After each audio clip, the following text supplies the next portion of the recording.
Hi, I'm Shannon Wilkie with Shine Advocacy Group, and today I'm here with Sara Emerson, an executive function coach and tutor. Hi, Sara. Hi. We would like to talk to everybody about executive function, and as you know, I talk about it a lot. So that's the prefrontal cortex of our brains, and it houses all of our processes that help us manage our own lives. So time management, task initiation, getting something started, breaking it down, prioritizing it, any skill in that area falls under executive function. So Sara, tell us a little bit about your professional background, what brought you to executive function coaching? I started my education. I'm getting a bachelor's and master's degree in education. I was in the classroom for 14 years teaching various grades. And while I was in the classroom, I was seeing a similar thing with a lot of kids where work wasn't getting done, but was in their folder, not getting turned in. They were not putting their name on their paper, not finishing long-term assignments. This is when I started to learn about executive functions and just kind of seeing, I was like, wow, there's a lot of these kids out there that just need some help and just some coaching on these skills to kind of get them going and just to learn these habits to be successful in life. Yeah, I see the trend too. So our worlds collided. So full disclosure, Sara is my younger sister. So we've both worked in similar fields, but I've worked in the disability services, special education. I'm an education advocate. So I have students who have ADHD, autism, different learning disabilities, and they often have lagging skills in executive function. And then Sara worked for how many years in education? A decade. I was in the classroom for 14 years, and then I've been out of the classroom for the past 7 years. And during those 7 years, I started doing private tutoring and was seeing these similar lagging skills with my tutoring students, where it became like, we'll do some math, and then we'll organize your binder, plan out studying for this test, plan out writing this assignment, teach study skills. A lot of these kids don't know how to study for an exam. So I was really just seeing it with the students I was working with. And then recently when you were sharing with me what you were seeing, that's when I was like, you know what, this is something, there's a need for it. I need to, this is a passion of mine. It comes natural for me. I need to share it.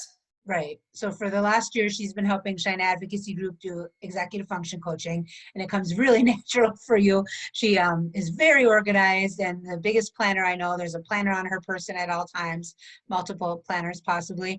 And so that is something that she likes to share with our clients. So if the client's working with an advocate, they will likely have goals and accommodations at school. And then what kind of sets us aside is, if it's okay with the client, we can work together to have that mirrored and dive a little deeper into it with Sara as their coach. So they'll be getting some accommodations to help accommodate the executive function deficits, and then Sara will coach them, and with or without, if they're an advocacy client or not, she does executive function coaching to help them learn and improve the executive function skills. Because a student can have like a global executive function deficit or lagging skill, but they can be improved upon by learning systems, putting systems in place, learning tasks. So what are some things that you do with your clients, Sara? Can you please give us an example for like a younger student and then an older student that you work with?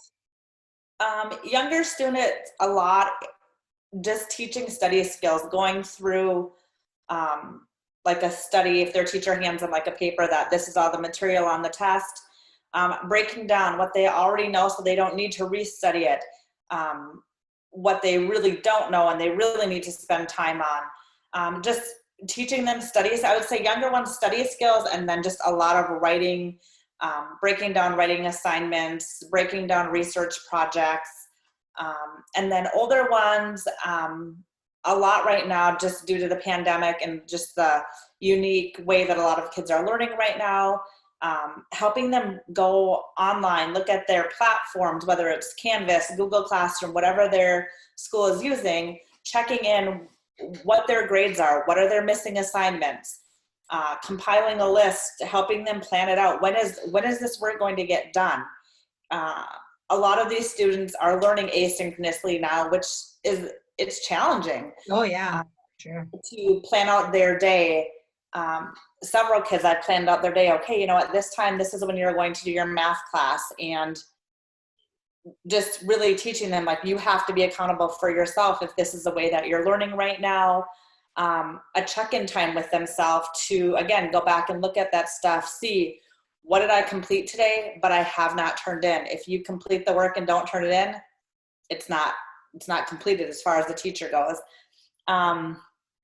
Long-term planning, what are their goals after high school? Are they looking to apply to college to gather information for college? Are they wanting to be a chef? Are they wanting to get into photography? What are their plans? And then kind of a roadmap of how they're going to get there. What do they need to do to get to that point?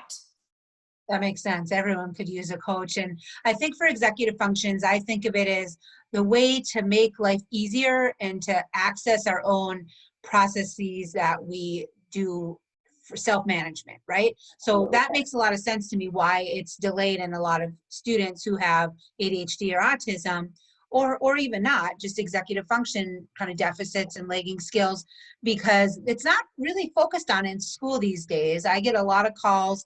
It seems like most schools will introduce a planner, maybe use it for a year, then it fades out, and then they assume the student's doing it on their own. But even some students, I work with gifted students, I work with students who have minimal disability needs, and they still aren't able to have that much freedom in their organization. It becomes a hindrance to them. Well, and I think so much of it is looked upon as, well, that's extra work. To have to write that down, that's extra work. I don't want to take the time at the end of my day or at the end of language arts. I don't want to take the time to write down, I need to read pages 53 to 59 and do essay on it. They don't want to take the time. I'll remember that while they get home and they're like, oh, I have language arts, but I have no idea what it is. There's a lot of frustration I've seen between parents.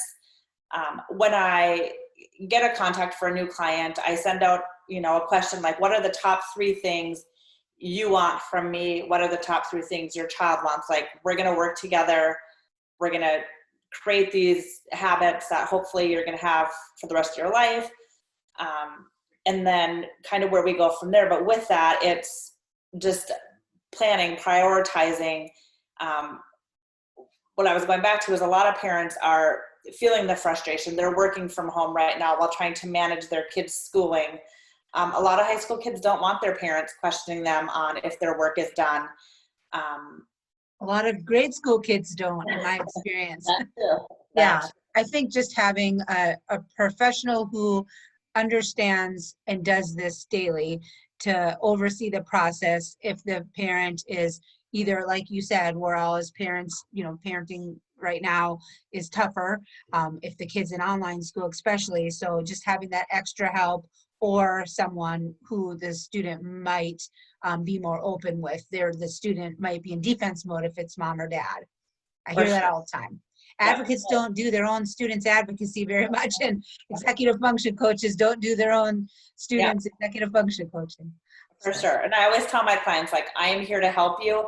If I offer a suggestion and right away that's not going to work for me, like, be honest, tell me that. We'll find plan B. Like, I have a lot of stuff in my back pocket and we'll work together to get a system in place that works for you. And it does.